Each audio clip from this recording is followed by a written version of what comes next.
Oh, this is gonna be spicy. What do you mean? What do you mean?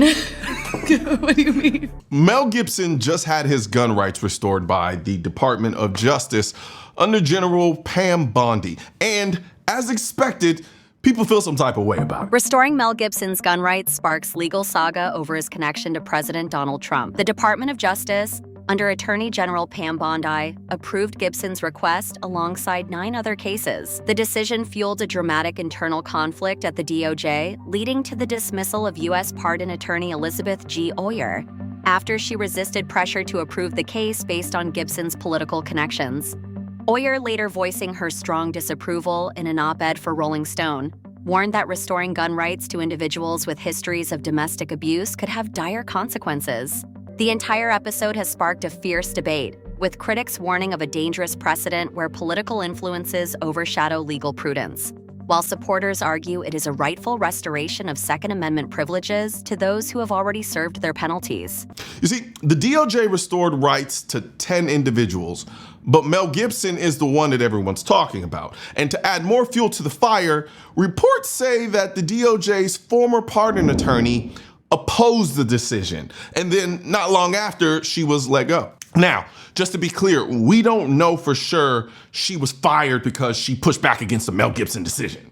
That's part's not really confirmed, but it's out there and it's being talked about. Now the attorney who says she was fired by the Department of Justice after opposing actor Mel Gibson getting his gun back. An attorney for the U.S. Justice Department, Liz Oyer, says she was fired a day after refusing to restore Mel Gibson's gun ownership rights. She tells the New York Times she knew her government job was over and confided to a colleague, "I can't believe this, but I really think Mel Gibson is going to be my downfall." Personally, I would like to see the list of people she had.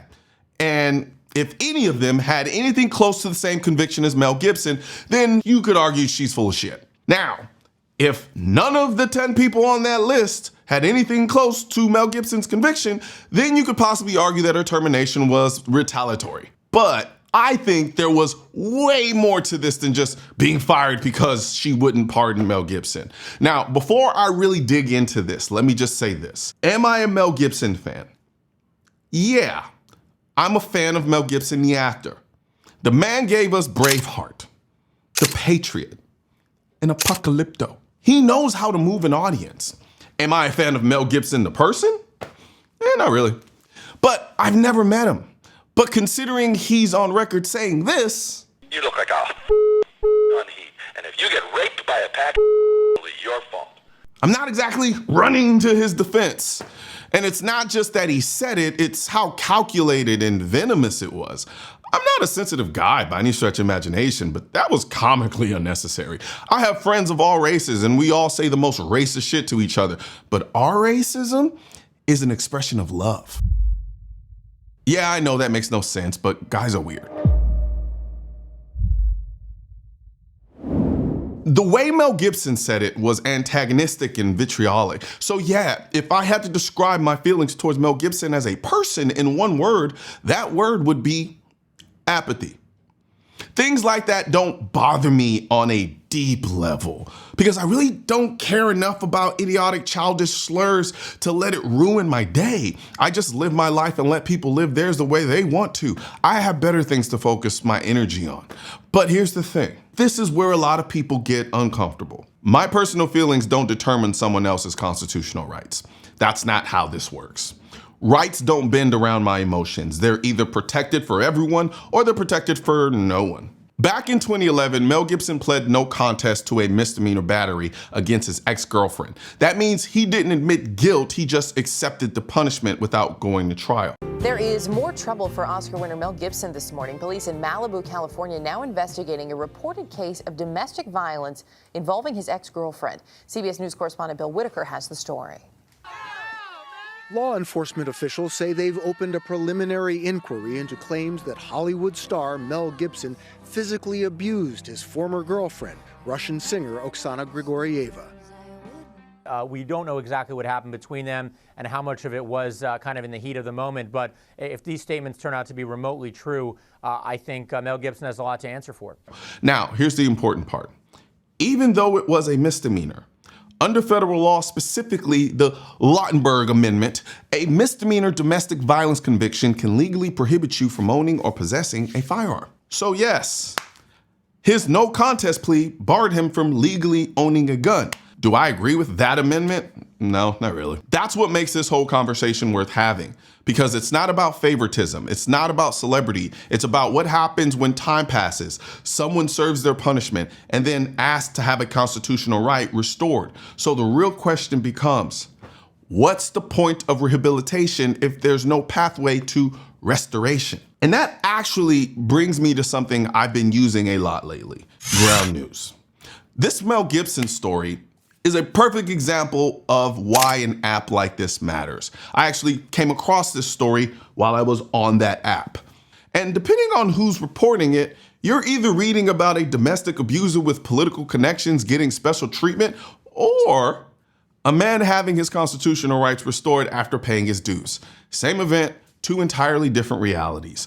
Ground news isn't like the typical news app that just pump one version of the story into your feed. What they do is show you how every side is covering the same story, so you can actually see the bias in real time. Their blind spot feature shows you which stories are being completely ignored by either the left or the right. So if the media's playing favorites with coverage, you'll know about it.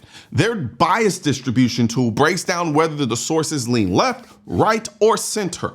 So you're not just drinking whatever narrative the algorithms hand you. And the best part, their Chrome extension lets you compare coverage instantly while browsing. So instead of being stuck in one echo chamber, it's like flipping through different group chats where everybody swears they're the real story. But now you actually get to see who's full of it. Don't just take my word for it. Go to ground.news/Colion to subscribe. Use my link and you'll get 40% off the Vantage subscription, unlocking all these tools. You'll be getting better ways to see the news, and you'll be supporting my work directly. That's ground.news/Colion. Click the link in the description section and start seeing both sides of the story. Now, I don't exactly trust his ex either. I'm not saying she was lying, but I also wouldn't leave her alone in my condo, much less alone with my heart. I know an apex predator when I see one. For 7 months, Chris Herzog was Oksana Grigorieva's bodyguard.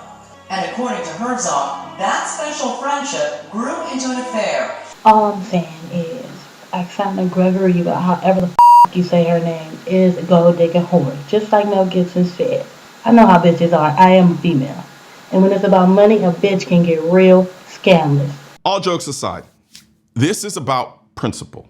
If the state believed what Mel did was that dangerous, they should have charged him with a felony. They didn't. They gave him a misdemeanor. And unless we're now in the business of retroactively upgrading charges because we don't like someone, then the standard has to remain the same. And look, I've said it before. I believe there should be a pathway back to rights, especially for nonviolent felons. And in cases involving violence, evaluate it case by case. Look at the context, the time that's passed, and how the person has lived since. Do I personally think Mel Gibson should be able to get his right to own firearms back? Oh, reluctantly, yes. And here's why. Mel Gibson was married to his first wife for eons, for a very long time, and there were no accounts of him being abusive. Then he was with this woman for a year, and this happened. I do personally think this woman gaslit and antagonized him. I do. Also, I think she took advantage of the vulnerable state he was in, especially as he was dealing with alcoholism and personal demons and the fact that his career was tanking or whatever the case may have you. Either way, none of that justifies his actions. Let me be clear. You ask me, I'd have given him the same charge. He all but admitted to putting his hands on her to some degree. So yeah, he deserved to be charged, but to what degree? That's harder to say. Because when I looked into the case and I tried to gather as much as I could, it starts to look like one of those chaotic, emotionally charged situations where both parties were acting out. There were claims that she was holding their baby, being hysterical, and he slapped her just to kind of bring her back to reality. Then she made accusations that he punched her in the stomach and knocked her teeth out and did some bunch of other shit. Now look, you shouldn't put your hands on a woman or man unless it's in self-defense, period. But if what he said he did is what he did, I don't necessarily think that particular act rises to the level of, say, felony domestic violence, where someone is full-on wailing on a partner or punching them with a closed fist. There are levels to this. One type of abuse demonstrates a pattern of behavior so egregious that we simply can't trust you with the firearm. Another type, it may still be wrong, it may still be criminal, but it's more of a momentary lapse. If enough time passes and you demonstrate rehabilitation, we have to be open to the idea of redemption. That doesn't mean it wasn't wrong. That doesn't mean it didn't deserve consequences. It means we understand people make mistakes and we look at the context, the aftermath, and the behavior since. And in all fairness, because like I said, I don't have any personal interest in defending Mel Gibson. He could have changed from the racial standpoint. I don't know. He maybe didn't change and he stayed the same. I don't know. I don't really care. But legally, and even to a degree logically, there's room here for the idea of restoration, because again, there are levels to abuse.